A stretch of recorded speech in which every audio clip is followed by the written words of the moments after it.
Hi everyone, I'm Bryan Intihar, Senior Creative Director at Insomniac Games and on Marvel Spider-Man 2, and I'm here to answer your questions on the internet. This is Video Game Support.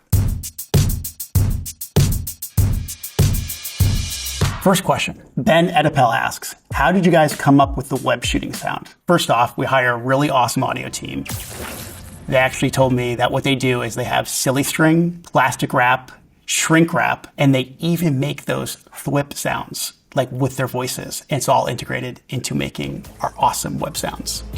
As a creative director, I see everything on the project, but I do not offer my own sound effects because nobody wants that. At GamerPA asks, honest question, do game directors focus on the overall creative vision of a game, or do they have some type of programming coding skills? So you actually don't need to have programming or coding skills. There's a lot of different ways to become a creative director or a game director. I actually started out as a journalist writing about video games. And eventually I said, hey, I'd love to go work at a studio. And I actually started working at Insomniac roughly 15 years ago. And I started out on the community team, answering emails, talking to our fans. A couple years later, became a producer. And then one day, back in 2014, walked into the office of Ted Price, our president and CEO. He asked me, what do I think about working on the Marvel game? Yes, please. And I said, I don't want to be the producer. I want to be the creative director. If you have a passion, willing to work hard, and you work well with others, you can do anything you want. At Ben N64 asks, the game Spider-Man 2 Venom is the best Venom design. Changed my mind. Ben, I'm not going to change your mind. I completely agree with you. So we want to take all of the elements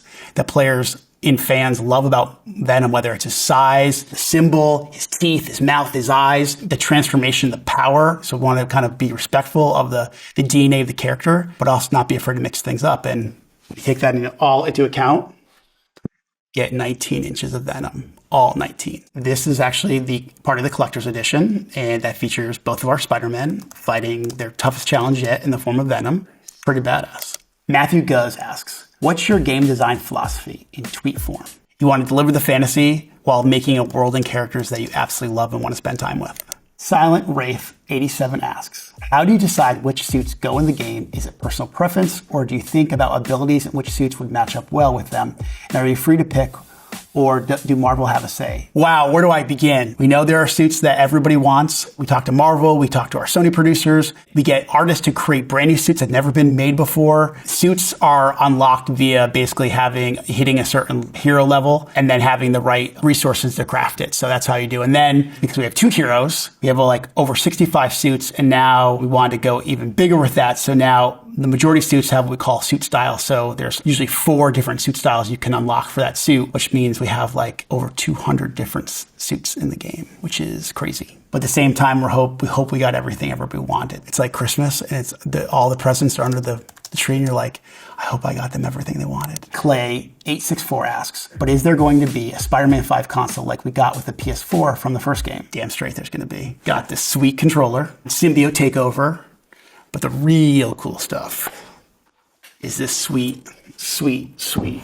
console.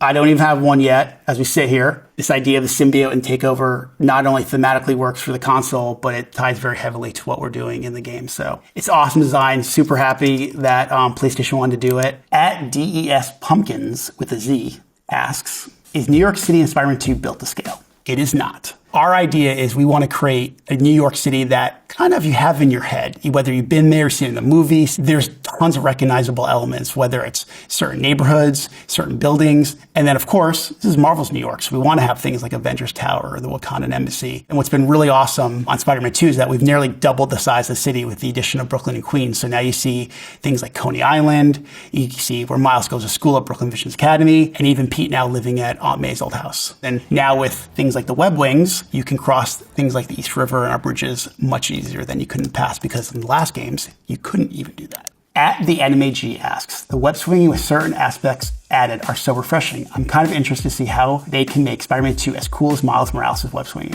How we can make exploring the world and getting around the world better, the web wings. We knew really early on. We actually prototyped it really early in Spider-Man 1, but we were like, we don't know. It's a cool idea, but we just don't really have the time for it right now. So we knew by the time Spider-Man 2 was rolling around, it was like something we really wanted to do. So that's a big element. It really does change, so many times playing Spider-Man 1, you'll be above the buildings. You're like, well, I want to keep going. And now you can just Press triangle and boom, pop those web wings and keep gliding, just keeping that momentum when you don't have a web line available. But I think we've added other things like being able to turn a corner really, really fast. What people have asked for a long time is, yes, you can do the loop-to-loop now. In our game, you can unlock that skill. So adding all new animations, adding more swing animations. We know, we've heard you. You guys like swing animations. We get it. We've added more. @Ferk729 asks, do you think that Spider-Man 2 is story-wise, combat-wise, better than the 2018 Spider-Man game? God, I hope so, because we've been working really hard to deliver that. It's not just a story of Peter. It's not just a story of Miles. It's a story of both Peter and Miles, and they're not only their journey together, but individually. So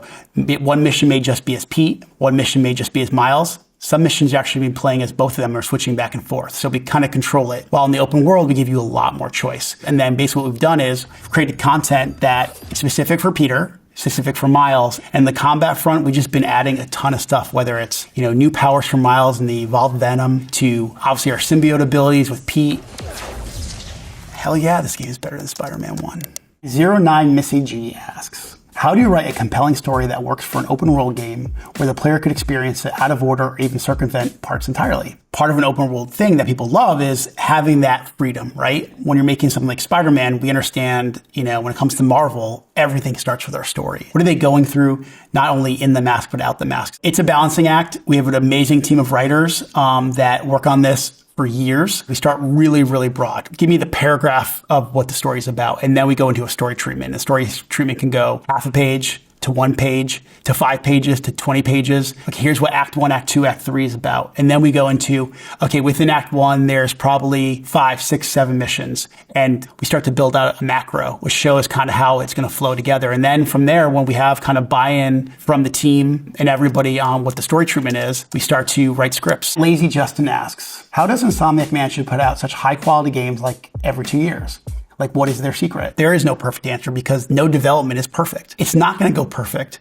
But what we always try to do is kind of self-evaluate ourselves. What can we learn from our previous production that we can apply to the next game? Back in the day, you would release a game and you'd kind of be done with it. Now, even for a single player game, you're looking at player feedback. Maybe there's something that, is tripping people up that we can update the game really quickly. Obviously with a multiplayer game, they're continually updating, they're rebalancing, they're putting out new content. The industry has evolved. Development is still going even when it's out.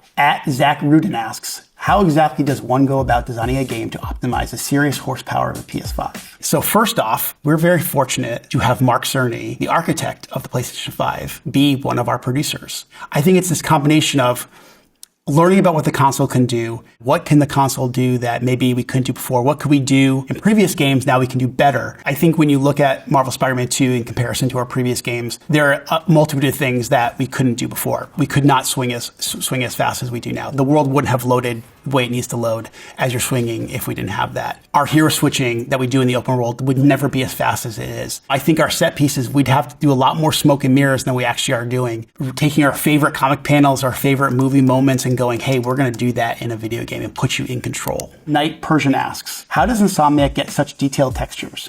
Damn, their engine is amazing. It is amazing. Our teams work really closely with our engine team. One of the benefits of having our own engine is that there's so much collaboration going on between our artists, our lighters, our effects team, everything to come together, because you can have an awesome texture, but if it doesn't have great lighting, it's not going to look as good as you want.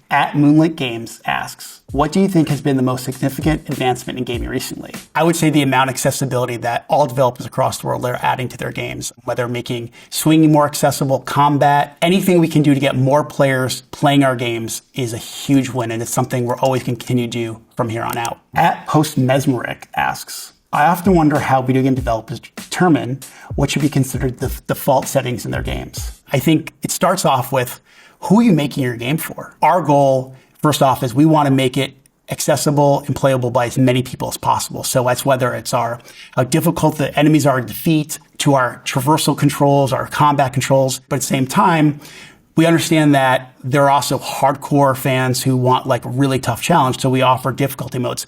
But what we usually do is we're testing our game with people who come into our usability labs and check it out. And sometimes they say, this is way too easy. Sometimes they say it's way too hard. And then we kind of go back and forth and just try to find that sweet spot. @Indie Wolverine asks, Was there a single game that impacted you so much that you can confidently say it led to you having a career in the video game industry? Maybe not one game, but it was one console. It was the original Nintendo, the 8-bit Nintendo. I think, I remember that Christmas I got my first Nintendo and playing Zelda and Metroid. I remember like when I lost the code to Metroid where I was, I cried my eyes out, even realizing the game wasn't as long as I thought it was when I was a kid. From when I was a little kid all the way to now, I still use it to kind of escape for a little bit. And I know it's probably cliche to say, but I can't believe I get paid to do this. @Von Romero asks, how often do you alter game mechanics to fit the story? Or perhaps how do you use game mechanics to benefit a story? Spider-Man 2, a big element of the story is the symbiote. They talked about forever. When are we having the symbiote story? Well, guess what? It's coming. But it's not just a part of our story. Pete has that black suit, but it's not just a new suit. He has all these plethora of symbiote abilities that